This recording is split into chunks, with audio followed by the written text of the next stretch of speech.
गुरुर्ब्रह्मा गुरुर्विष्णुः गुरुर्देवो महेश्वरः गुरुस्साक्षात् परं ब्रह्म तस्मै श्रीगुरवे नमः। श्रुतिस्मृतिपुराणानाम् आलयं करुणालयं नमामि भगवत्पादशङ्करं लोकशङ्करं शङ्करं शङ्कराचार्यं केशवं बादरायणं सूत्रभाष्यकृतौ वन्दे भगवन्तौ पुनः पुनः। नमामि गौडपादं च शङ्करं श्रीसुरेश्वरं स्वामिनं सच्चिदानन्दमिन्द्रं तं ज्ञानरूपिणे। Om Om Om Narayan Narayan. Sorry, there was some late. There was some delay. Anyway, due to many reasons, we leave it.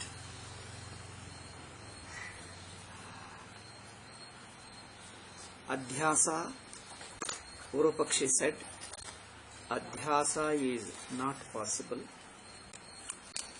because Adhyasa is not there because it is improbable. Okay. Purvapakshi is going by a reason.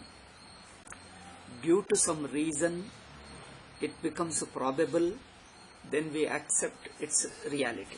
It's a real existence. Siddhanti Athava Shankaracharya says, see, don't go by the probability to decide its actual existence. Okay? The actual existence of something, see, actual existence of something can't be decided by its probability. Okay? Probability is different. Actual existence is different. Actual existence has to be accepted only because it is found in experience. Therefore, adhyasa is found in our experience, so it doesn't warrant the probability. So don't go by probability. When it is already there in your anubhava, why go for the logic? See, this is a very interesting thing. People want to establish first the probability, then accept its real existence. When the thing is already existing right in front of you, right in your anubhava, so talking about probability is unnecessary. Okay, and it is a wrong way of seeing. So nahi drishyate adhyasaha. ಈಗ next point is, if 2 points, Shankara's answer 2 points are. One is, adhyasa is already present in our anubhava. When it is already present, then don't try to establish it through the probability, its actual existence. You don't have to establish that way. Then the second thing is, the probability, you could look for probability if it follows some logic. He says, Nacha mithya jnanasya yukti-anusaranam svabhavaha. It is not in the nature of adhyasa to follow certain logic. Okay? Mistake is a mistake. If some person does a mistake, you can't ask, how can you mistake like that? How can you mistake like that? A mistake is a mistake. Mistake doesn't follow you. Mistake doesn't take your permission and doesn't follow a logic. See, mistake doesn't follow logic. Mistake doesn't take your permission. See, it just is, because it is a mistake. Mistake itself means you can't question it. If a thing is logically you can plan something. What you can plan something, you can say you could avoid it by planning properly. If something happened due to your planned action, then you can blame the person that you see you have done it. If a person deliberately does an accident, deliberately hits a person, you can say that you have hit him. So you have done the mistake. You have committed the crime. But thing is, he has no intention. Sometimes what happens, there is a possibility. Seeing the possibility, you can avoid. You don't go near another vehicle. You don't go near. You always keep a distance. But even if you kept a distance, something unexpected came and thing happened. Now what can you say? Because nobody can expect. Nobody can expect that. Because nobody can plan for a mistake. Mistake is that which neither takes your permission, nor you can plan for it, nor it can happen logically. Okay. Adhyasa or misunderstanding is found. Mistake is a mistake because it happens to be, it is found in your anubhava. Mistake is a mistake because you find it in your anubhava. That is the only reason.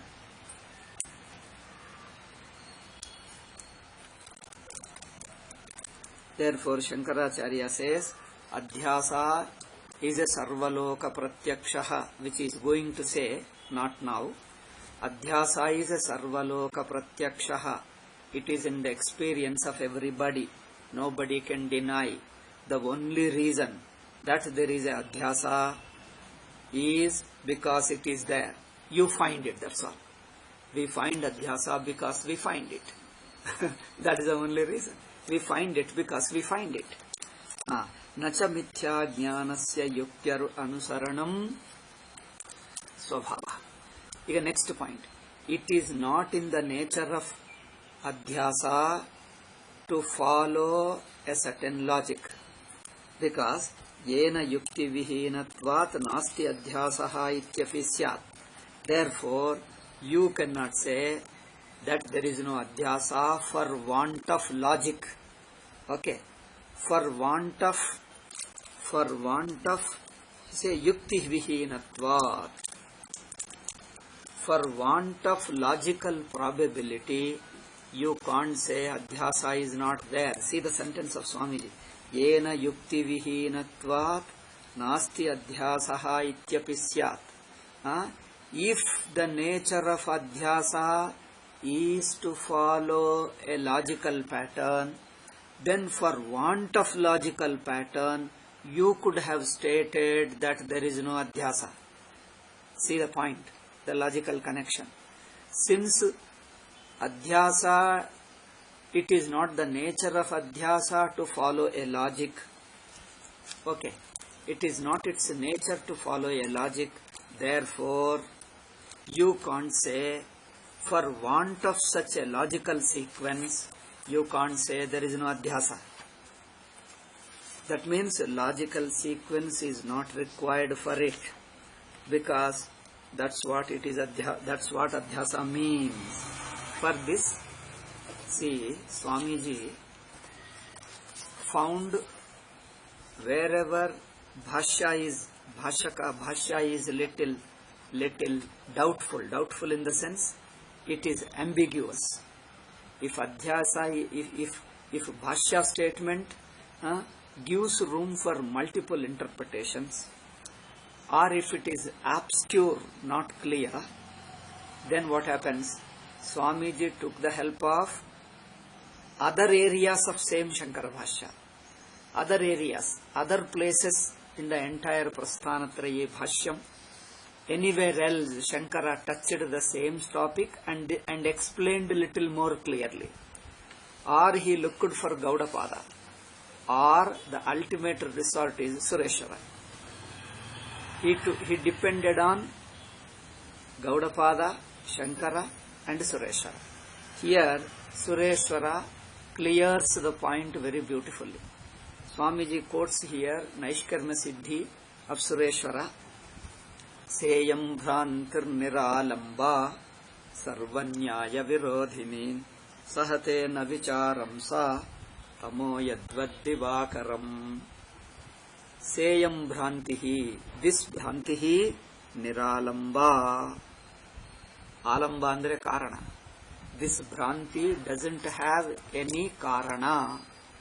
There is no cause for adhyasa or misunderstanding or mistake, because you find adhyasa. It is presupposing adhyasa alone everything else. Adhyasam puraskritya sarve pramana prameya vyavaharaha. You don't require a logical explanation for adhyasa, because adhyasa, within adhyasa alone everything else. Therefore, seyam bhrantir niralamba.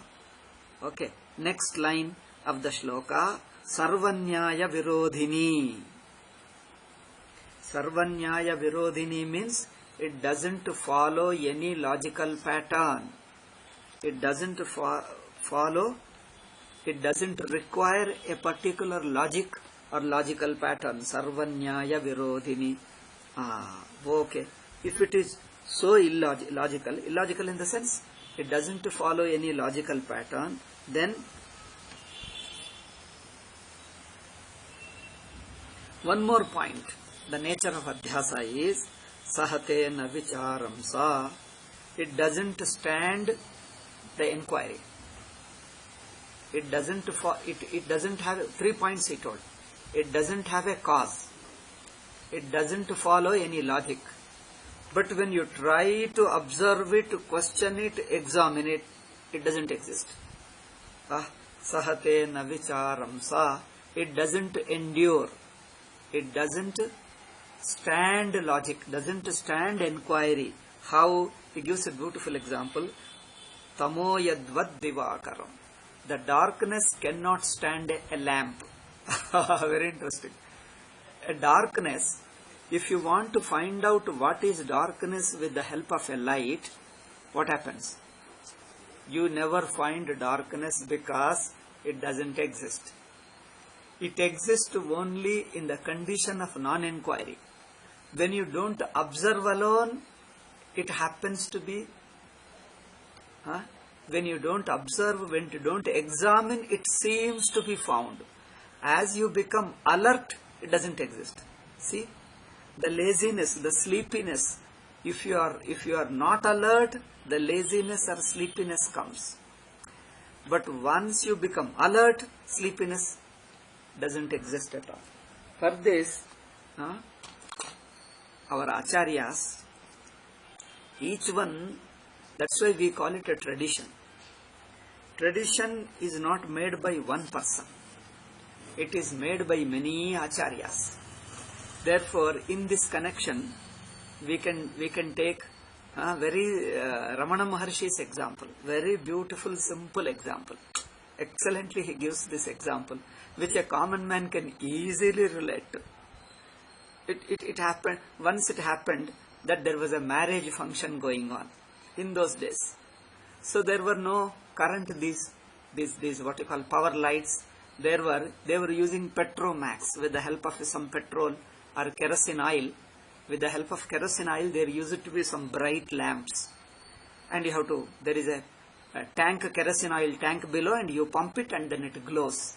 There will be a wick, a round wick, and it glows, it will give you a good light. Petromax was there in those days in villages. So, some people complained that it is very dark here, we are not able to sit, we find it dark, why don't you put some lamp? Okay, the owner of the house, okay, decided, he again light one lamp and gave it to the servant and put it, the servant took it on his head, put it on his head, and then has been roaming around in the marriage pandal. In the marriage shala, he has been going round and from there and here and all. And that fellow was in. Then the owner of the house got angry. What is this fellow doing, servant? What I have told him and what is he doing? And he shouted at him. He called him, hey, you fellow, what are you doing? And he says, sir, master, I am doing exactly what you are telling. And told, what did I tell me? He told, sir, you told me that I should keep this lamp where there is darkness. See, where there is darkness, go and put the lamp there. Now I put the lamp on my head and looking for the place of darkness. Where will you find? See, this is a very simple, interesting example which explains how avidya cannot exist when there is light, when there is self-inquiry. So that servant going around all over the marriage pandal in the marriage house, and this time it is the turn of a manager to feel ashamed. Because servant is right. Because the servant is right. Servant was instructed to put the lamp, to place the lamp there where is darkness. And he is searching for the place of darkness and he doesn't find it. He doesn't find the darkness at all. If he finds the darkness, he would have put the lamp there. But he doesn't find the darkness. Where is he to put?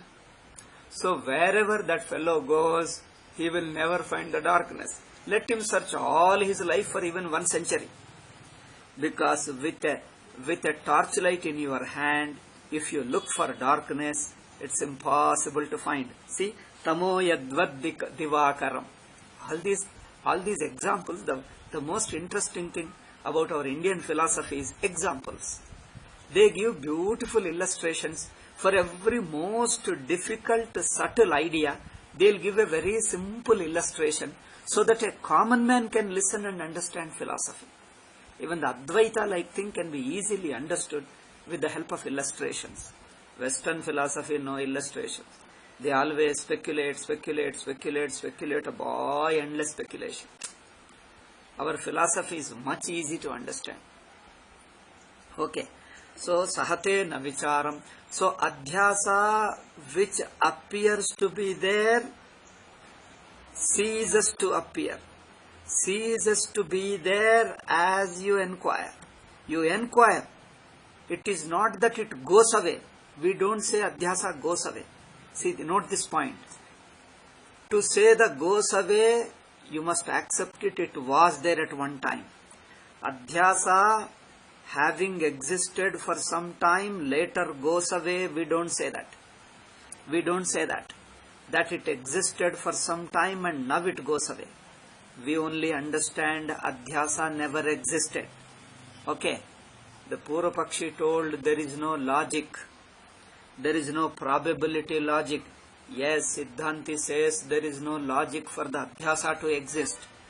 Adhyasa exists not because of logical tenability, logical consistency, logical tenability. Tenability means acceptability, reasonability. The adhyasa exists not because of logical tenability. Adhyasa is a mistake. Mistake is there because it is a mistake. Ha, very interesting. Mistake is mistake. Misunderstanding is a misunderstanding because it is a misunderstanding. That is the only explanation you give. Misunderstanding itself means there is a misunderstanding, but the thing misunderstood is not there. That means that wrong thing is not there. Misunderstanding is only in your mind. It is not there in the world. Okay, this will come in future. Okay, sahate na vicharam sa tamo yadvad divakaram.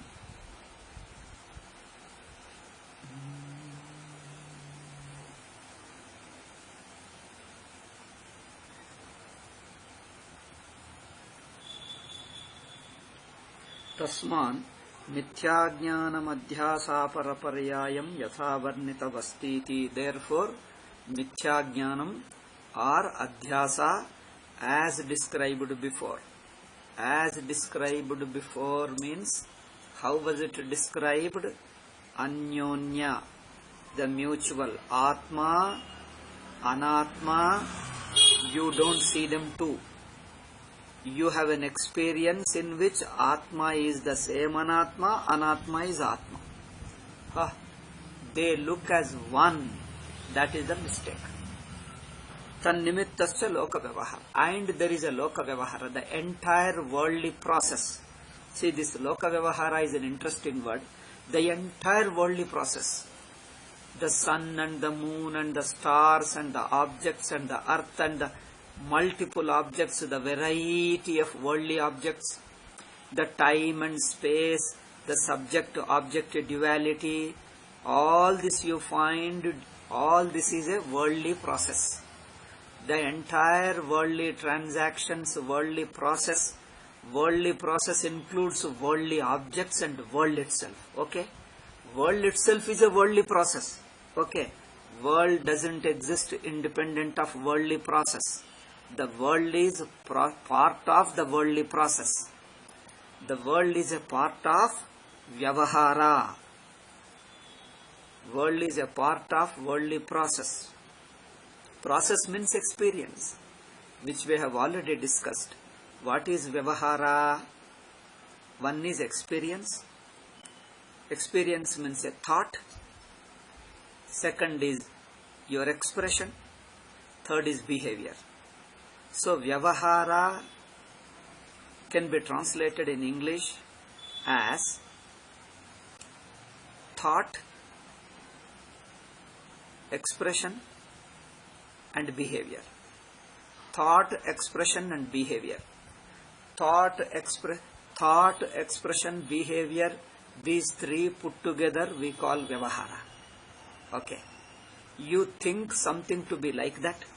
You think something to be snake and you call it snake and you behave with it as if snake. How do you behave? Go away from it. That's what you behave. When you see the snake, what do? You don't come near it. Or you take a stick and try to beat it.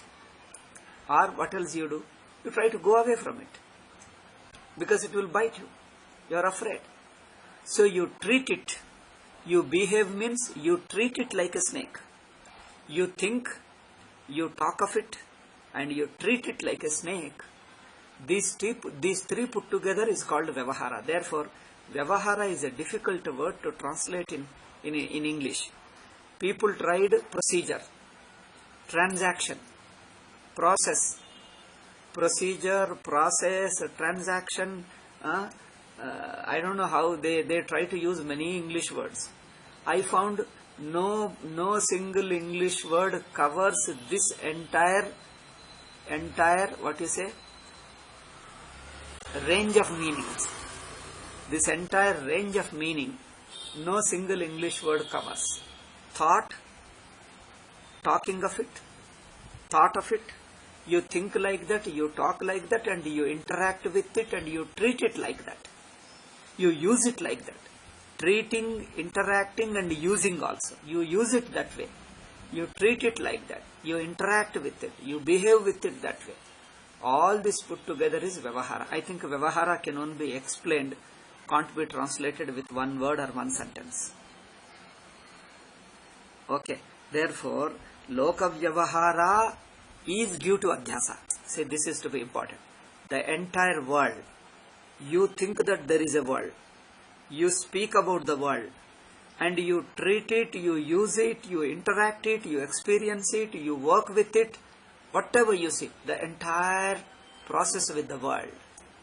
World includes the time, space, sun, moon, and planets, stars, and on the earth you can see the water, fire, mountains, animals, everything, including your own body, your mind, your intellect, your hunger and thirst, your pain and pleasure, your disease and health, everything. That means bodily qualities or your individuality, that I am an individual, karta, bhokta, jnata. That means right from your individuality to the entire cosmos. This is a one unit. The entire cosmos, which includes your individuality, that I am. I am. So the basic thought, that I am, from that until the entire cosmos, including time and space, is within Adhyasa. See, this is Shankara's interpretation of Adhyasa. This complete, this comprehensive interpretation of Adhyasa is not found in post-Shankarites. They divided the Adhyasa into many parts. One is individual Adhyasa and total Adhyasa. I'll just tell you briefly in 2-3 sentences and proceed, because we are not going to discuss the entire concept of Adhyasa of the post-Shankarites. Even in that there are slightly different versions of interpretations in post-Shankarites. One is, now simple thing is, the cosmos, the process of time also within Adhyasa. This is, they missed it. What they missed alone I point out, I don't point out the other details. They missed that kala is within adhyasa. And the cause and effect relation also is within adhyasa. Subject-object duality also within adhyasa. The entire cosmos is within adhyasa. Okay, this much is within adhyasa. They missed it, and what they called is adhyasa is purely personal. They made adhyasa is a individuality alone is adhyasa. World is not adhyasa. This is one version of it. I think we will not go into it becomes too complicated and unnecessary. What Shankara told, that's enough. Okay, it is directly in our anubhava. So the entire avastha, I think one day I told you, waking state, dream state and deep sleep state. All the three states put together is one adhyasa. Therefore, the cause and effect relation falls within adhyasa. Time sequence of past also.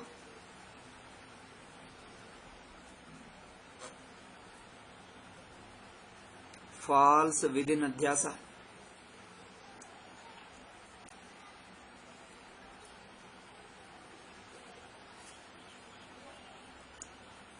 Therefore, entire loka vyavahara iti tvayapi angikaraniyam drishtamanusarata.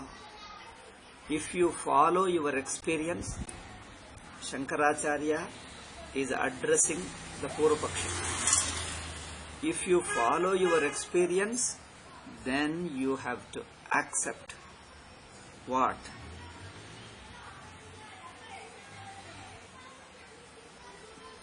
That the entire world, the thought of the world, the speaking of the world, and also behaving, acting, doing, experiencing, everything in the world is within adhyasa. Okay, I think we will finish it. We have taken more than one class, number of classes, I think 4 or 5 classes for this paragraph. We will go to the next paragraph. Satyanrute mithuni kritya vyavaharaha. This Satyanruta mithuni karanam is the next point to be discussed. Okay. Then 2 points are there. One is Satyanruta mithuni karanam. Next is Naisargika. What is Naisargika? If we discuss these 2 points, Shankara's explanation is over. Then Swamiji touches post-Shankarite's explanation and shows the contrast. That will come later. First we have to say 2 things. Satyanruta mithuni karanam and Naisargika. Naisargika means natural. First Satyanrutam. Now let me read. Apicha Satyanrute mithuni krutyayam loka vyavaharaha.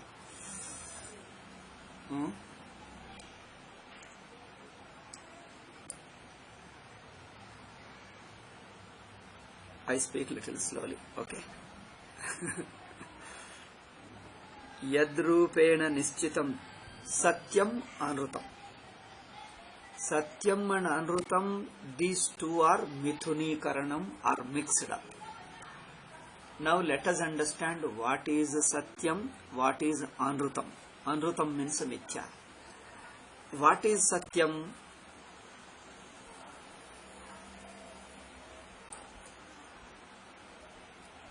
Here a very beautiful definition, which Shankaracharya himself gave in his Taittiriya Bhashya.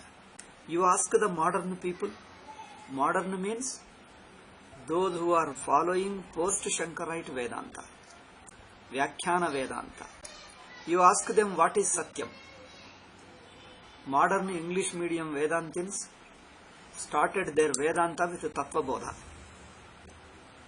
Which is, first thing is Tattva Bodha is not Shankaracharya's. Okay. Regarding Tattva Bodha, I will like to tell you 1 or 2 points. There are many points, but just 1 or 2 alone I will tell. First is Tattva Bodha is not Shankaracharya's. We don't find Tattva Bodha being referred by any scholars of ancient days. There is no commentary, nobody referred it, nowhere it is. First, it doesn't look like a book at all. It looks like a list of contents. ಒಂದು ವಿಷಯ ಸೂಚಿ ಹಾಗಿರುತ್ತದೆ. It doesn't look like a book at all. Second, it has many wrong definitions and certain wrong way of explanations. What is Satyam? It defines Trikaleshu Tishtatiti Sat. What exists in 3 periods of time, it is called Satyam. See, you cannot define the Satyam through the time. Okay. Satyam cannot be defined through the time. This itself shows Shankara can never make such a silly mistakes. Okay, so Tattva Bodha can never be Shankara's. You may study because you have got lot of attachment to Tattva Bodha. In fact, Indians have got lot of attachment to everything that is wrong. This is a peculiar sharp of Hindus, I think. They have got extraordinary attachment to the thing which is, if you say it is wrong, he loves only that which is wrong. This is a strange mindset of Hindus. I don't know when will they come out of it.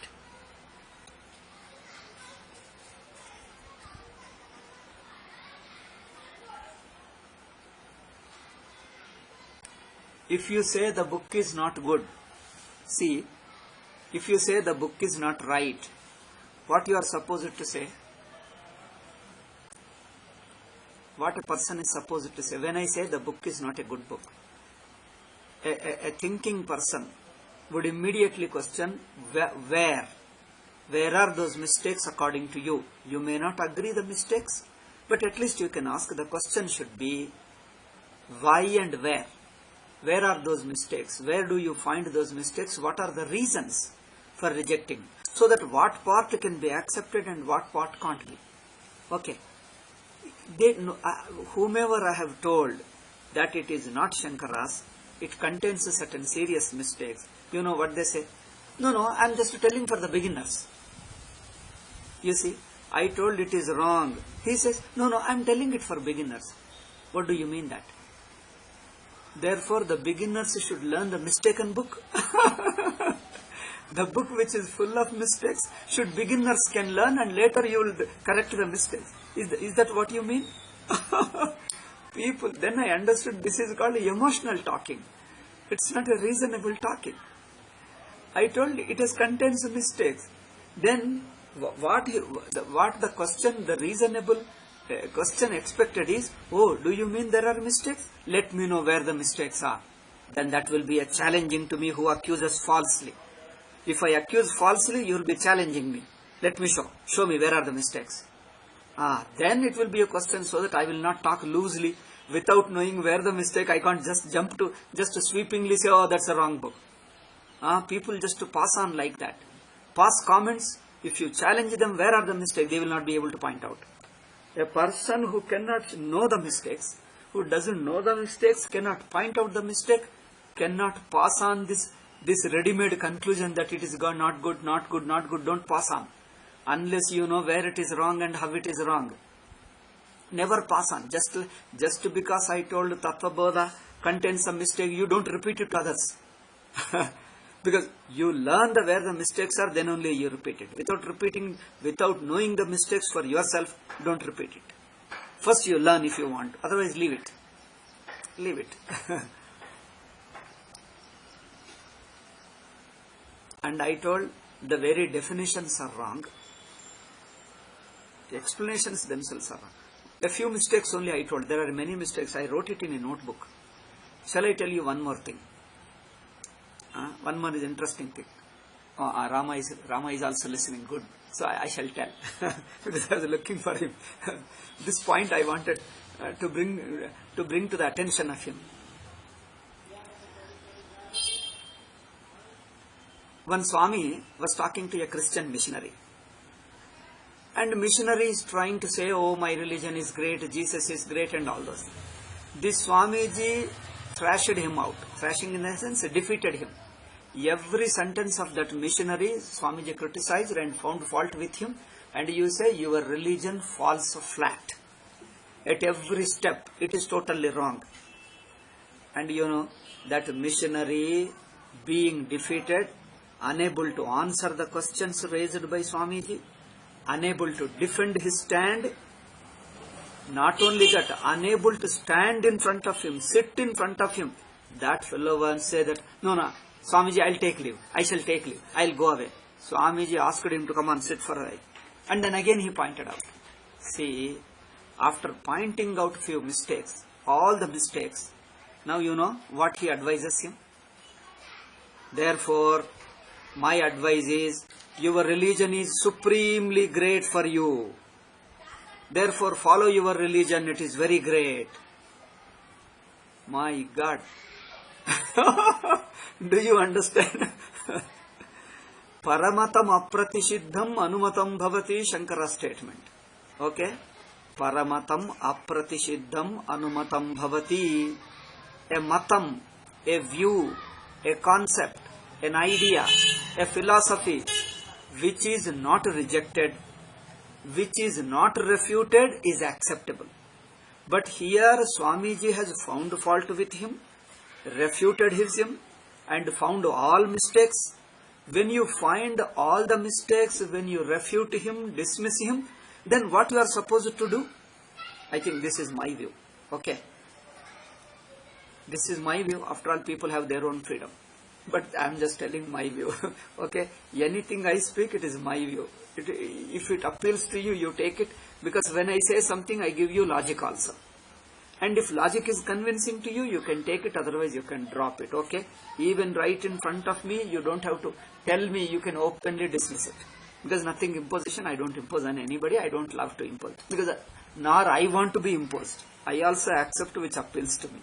Naturally, then I expect the same thing from you. You don't accept just because I said it. Just listen as another view. At least as a view, you can listen. When you refute, when you find fault with somebody's siddhanta, somebody's view, somebody's doctrine, what you are supposed to do is teach him the right doctrine. Okay.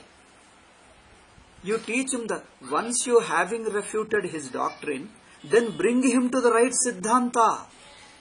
Tell him that you take some time and come back. If you are busy, you have go. If you have to go elsewhere, come back again. Come back again, because now we should ask him, don't you want to know? When I have refuted your siddhanta, when I have refuted your doctrine, your views, your concepts, your ideas, your philosophy, then don't you feel that what is the right? Don't you feel what is the right to know? Don't you want to know what is the right one? Then come back. If you have time, sit right now here, I'll teach you. At least a few points I'll teach you. Then when you have time, come again, I'll teach you more. He should teach what is the right. Now you know what he does is, he refutes him, totally routed him. Each sentence of his goes wrong. Completely routed him. Then that fellow, being afraid, wants to go away, run away. When he wants to run away, at least you should have allowed him to run away. No, before he runs away, he gives him a last advice, your religion is great, you follow your religion. Paramatam apratisiddham anumatam bhavati. Here he says, Paramatam pratisiddham api anumatam bhavati. Abba, now you got it. Paramatam pratisiddham, how? He himself has refuted. This Swamiji himself refuted the siddhanta of that missionary. He found fault with every point of it. Then after he refuted him, then nothing remains. Now the last thing is reinstate the same thing which he has refuted. What he has refuted completely, thoroughly, he reinstates it with a great respect. See that your religion is supremely great for you. And you should follow it with all sincerity and love and faith. You should not give up your religion. You should follow with all your faith. Which religion? Which I have refuted you right now. Totally routed it and thrown it as a nonsense. Not only nonsense, he told, it is not only illogical, but it is very cruel, I told you. Having dismissed it, having proven it as a very cruel, wrong, illogical perversion, yet I give you appreciation, I give you a great certificate at the end. You should follow your religion sincerely, wholeheartedly, never give up your religion. But don't teach it to others. Enappa, what a falling of Hindu Dharma. Don't concentrate on the Swamiji. I'm sorry, I should not have told the name Swamiji. Swamiji name itself is a general name. It is not a proper noun. But even that name Swamiji also I shouldn't have taken. Okay, somebody, some guru. But whoever it is anyway, don't pay much attention to Swami or somebody, whoever it is. See the way of approach of Hindus. The Hindu Guru's approach is a representative of all of us, all Hindus are. It is a representative of most of our Hindus. Somehow, unfortunately, we picked up a wrong idea. We picked up a very, very, very wrong idea. Okay? This is the wrong idea we picked up. You find fault with it, say it is wrong. And it is a very cruel, logically wrong. Yet at the end you do honor it. Honor it, permit it. That you should follow it with sincerely, with all your Shraddha and Bhakti. Go and follow it. This is my blessing to you. Ayyo Rama, Rama Rama. ಏನಪ್ಪ ಇದು, ಏನು ಮಾಡಬೇಕು? Shankara told paramatam apratisidham manumatam bhavati. Then paramatam pratisiddham kim bhavati? Any view, any concept which is dismissed as wrong, where you find fault with an idea, what you should do? That idea, that concept is good for nobody. Throw away that concept which you found fault with it. When you found a concept to be wrong and harmful, how can you approve and praise it? When you find a particular concept is wrong and harmful, you can't permit it again you can't bless the person to follow that concept. Okay. Apratisiddham anumatam bhavati. What is not refuted, what is not found fault with, that is acceptable to you, to me and to everybody. What is good, what is right should be accepted. What is wrong, what is bad should be given up. After refuting somebody's view, teach him what is the right view. Idi enappa? You clean, you filter. Okay. You filter out all the trash. Generally in what is that? Sugar cane. You take a sugar cane, the coal stick, and push it into that machine. There used to be a machine in those days which crushes that sugar cane stick. Once the sugar cane stick, it crushes it, and the what you call juice comes out another side, and the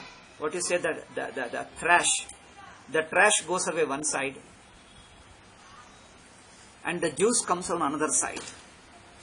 And there is a filter also, like a coffee filter you have it. Coffee or tea or generally you filter, there is a small vessel like a container like this which filters. You filtered that juice, then at the time of drinking, what did he do? The sugar cane trash, which is stepped out, again he mixed it and asked him to drink. You mix it again and ask him to drink. Ayyo Rama, Rama, Rama. I think when will Hindu Mata will become wise? Hindu Mata is great. Hindu religion is great. Hindu philosophy is great. Hindu Shastras are great.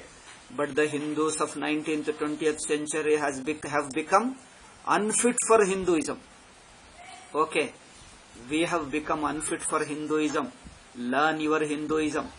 What you learnt in between in the last 19th, 20th century, throw it away. Throw away so that you will become deserving person to follow your Shankara's Hinduism, Upanishadic Hinduism, Vedavyasa's Hinduism.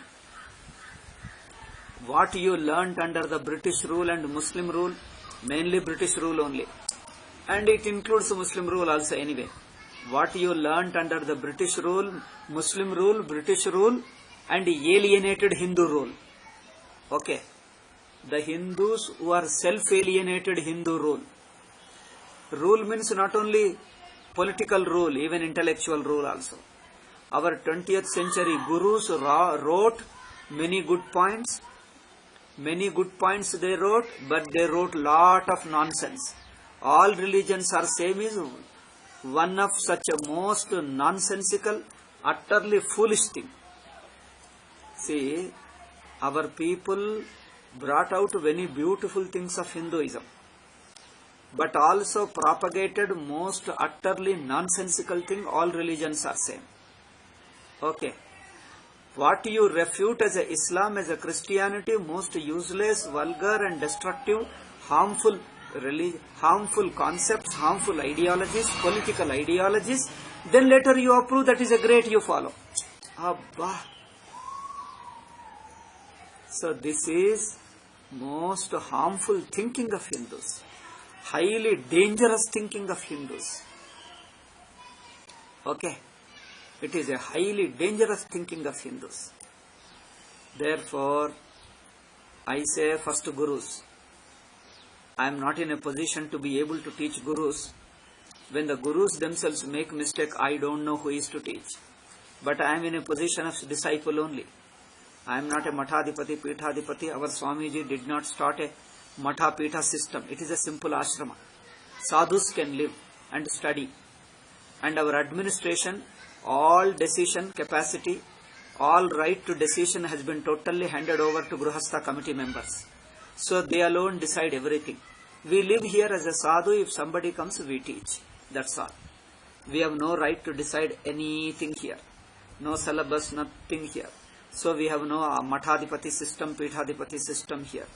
So I have no right to teach, in fact. So I can only share my views as another sadhaka with you. A co-sadhaka sharing your views. I have got only this much of right to tell you. But our gurus themselves commit mistakes. Now can a disciple go and teach him? Hinduism is in a topsy-turvy situation. If disciples commit mistakes, Guru comes and correct them. If Guru himself commits a mistake, who is to help us? Luckily, go to the pre-19th century literature. Go to our pre-19th century.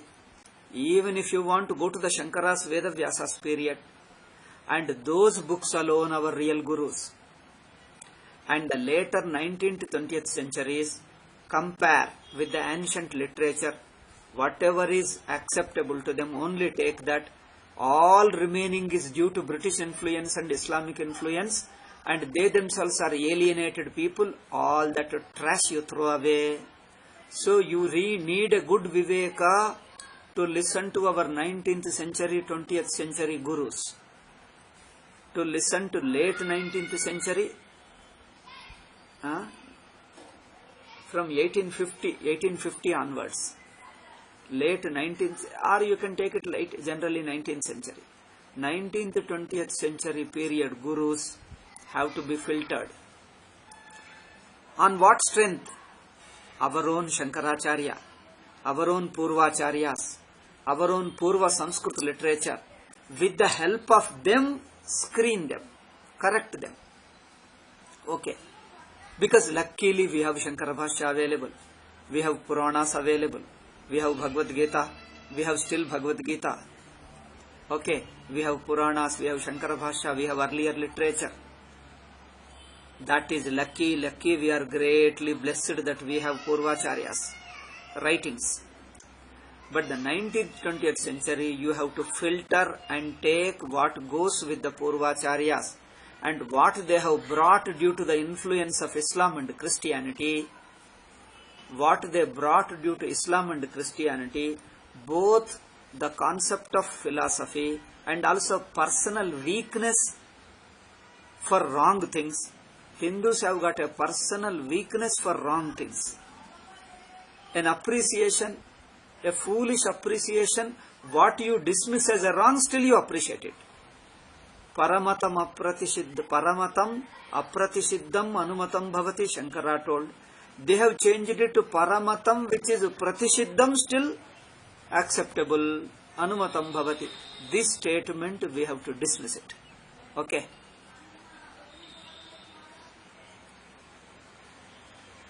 Therefore, the definition. So, okay, regarding Tattva Bodha, 1 or 2 points I say, as I told you, I shall tell you only 1 or 2 points. One is the definition of Satyam. It says, Trikaleshu Tishtati iti Sat. What exists in three periods of time, it is Sat. See, the existence is understood through the 3 periods of time. He is using still 3 periods of, see, what exists in past, what exists in present, what exists in future. That means what continuous in the flow, Kala Pravaha, what exists in Kala Pravaha is Satyam. Okay. So the Satyam is defined in terms of Pravaha Kala. But Atma is, Satyam is Kutastha, it is timeless. It is not in the Kala Pravaha, it is timeless. So the whole definition goes wrong. Okay, one mistake. Second is, it doesn't talk of Adhyasa, single word of Adhyasa. In entire Prasthana Bhashyam, Shankara says Mithya Jnanam Adhyasa. Adhyasa, Mithya Jnanam is the crux of Advaita. If that is not there, there is no Advaita at all. It doesn't discuss Advaita at all. I mean Adhyasa at all. It doesn't discuss Adhyasa. Without Adhyasa, you can't show the oneness between Jagat and world. Okay. It talks simply Atma is other than Panchakosha. Atma is other than Drishya. Atma is other than 3 states. That's all. It says Avasthas, Atma is other than 3 states. It looks like a Sankhya Prakriya. It is exactly Sankhya Prakriya. Therefore, the books which were written by many of the post-Shankarites who have not grasped the Shankara's vision, why do you hang on to those books covering the Shankara's books? I think for you Shankara looks like an ordinary person like your post-Shankarite scholars. You think Shankara is like simply another scholar like your another commentator? He is no less than Paramatma. I tell you, such a sharp mind, such a perfect thinker, na bhuto na bhavishyati. It is not easy to find such a person. Every point he touches directly. Don't take him simply as an ordinary Mahatma, ordinary Jnani, ordinary Sannyasi. There may be Sannyasis, Jnanis. He is Ishvara Vibhuti, Sakshat Ishvara Swarupam. You see his expressions, each word by word, amazingly perfect. More than 1,000 years passed, people are unable to find fault with Shankaras. One sentence you can't find fault with Shankara. Therefore, generally, what people say one thing in 20 years, 30 years, you start finding fault with them. Because what they say goes out of date. Many things go wrong in one generation passes. I tell you, many Jnanis, many people, many Gurus, many Swamis, what they speak goes wrong in one generation, it becomes inapplicable. All religions are same was a tentatively during the Muslim period, British period it was stated. Within few years it goes wrong. All religions are same becomes utter flop, that is. It has become highly dangerous principle for Hindus. Okay, within one generation in 10 years, 20 years it goes wrong. I say it went wrong even in the same period only. You don't need even one generation. But Shankaras, even after 1,000 years, each sentence is relevant. Each sentence is relevant. Because people don't have that larger view. Therefore, I refute all your religion and still say you follow. It is perfectly with love, perfect love and Shraddha you follow. Your religion is supremely great, but it is great for you. What does it mean? If it is great for him, it will be great for others also. If the religion is correct for him, and it will be correct for others also. How can you say, who is other? Tell me. Who is not yet converted? If you say Christianity is great for your Christians and not for Hindus, who is Hindu? After you converted, you become a Christian only. What is that? Once you get converted, it becomes correct for you. Isn't it? This kind of ridiculous argument. Ridiculous means you have no long, you don't have a larger view. That's all the problem is. Hindus still are suffering from that fear. There is a subconscious fear Hindus are suffering from. As if the Muslim Aurangzeb is hitting us, Tipu Sultan is hitting from the back. Aurangzeb is hitting from the front. Britishers are hitting on your left cheek, right cheek, and another Britisher is hitting from left cheek. Still we are under the fear, mortally fear. I say come out of that fear. No compromise. Don't praise anybody. If it is wrong, don't praise. Wrong is wrong. You don't have to praise it. Still we are psychologically living under Aurangzeb rule. Aurangzeb passed away, but we don't die. In our fear we don't. Our fear of Aurangzeb doesn't die. Tipu Sultan passed away. Our fear of Tipu Sultan didn't pass away. Okay? You learn that first. Subconscious mind, there is a fear. That you set aside the fear. Think boldly and clearly. Then you come to understand what is right. Okay? Politicians can be afraid because politicians want votes. People say, oh, all this is vote bank. What vote bank our sannyasis want? Or do our sannyasis want vote banks? This is only a gulami. This is only a slavish mindset. They don't want any votes. It is all slavish mindset. You give up the slavish mindset, you will become real guru. You will be able to guide the Hindu society. You will be able to guide even the Muslims and Christians. Okay? This is my advice. I told you, I am not in a position to advise. But I don't know what to do then. I don't know what to do. Because gurus alone can advise. I am not a guru, I am only in a Sishya's position. Then how am I to say? I can only point out. Ask him to think. This is what I can appeal. This is what my view is. Please think over it. If it appeals to you, you may follow. It's all up to you. This is just an idea occurred to me. This is my observation. I am just pointing out. I tell you, it is a highly dangerous thing. People are sleeping. I am telling you, people are sleeping. Hindus are sleeping. It is a highly dangerous phase we are going through. The dangerous is the aviveka. Bapu to Buddha, beta to ladka. My father Baba used it to say. Our Baba. Baba means our father. My Baba used it to say, Bapu to Buddha, beta to ladka. Father is too old to understand. Son is too young to understand. Our gurus are too absorbed in their own subject. They don't know what is happening in the society. What are the siddhantas, religions are coming in the world. They are not aware. And the common people are incapable of understanding, and gurus don't want to understand. This is the biggest problem with Hindus. Our gurus, our scholars don't want to understand, don't want to watch and observe and learn, though they are capable of understanding. And our common Hindus are incapable of understanding. Whoever tells anything, they will just blindly repeat it like Dudu Basavanna, we call in Telugu. Dudu Basavanna means the bull. The bull is called the decorated bull. Sankranti bull is called Dudu Basavanna. So Basavanna, Dudu means that he makes that noise with a, what you call that, an instrument. The Dudu, he makes it. Like the Dudu Basavanna waves his hands, waves his head, okay, shakes his head. Like that we have become Dudu Basavannas, and our gurus have become Dudu nice makers. Ayyo Rama. Anyway, okay. And Tattva Bodha has few more mistakes. I wrote it already in a book, and we will upload it somewhere. I'll type it. I have to do that. We'll do it later sometime. But anyway, now the Satyam we have to definitely define. Satyam Anrutam. I think we'll stop with this today, and tomorrow we'll discuss it. Okay? Om Shanti Shanti Shanti Hari Om. Before I just conclude my Mangalasarana, evening 4 to 5 class will be there, because those people have already, I have given the talk to them, and it is already recorded and gone. So we can continue our 4 to 5 talk in Kannada. Earlier I told that it will not be there, but I say we will continue as before, because they have changed it. Keep on changing the people. I see these fellows, people, those who claim that our organization is a great disciplined, are most indisciplined fellows these are. They give us the time and keep changing and again changing. I don't understand what kind of discipline is this. But anyway, we have a class from 4 to 5. Okay? Om Shanti Shanti Shanti Harihi. Om Shri Gurubhyo Namaha.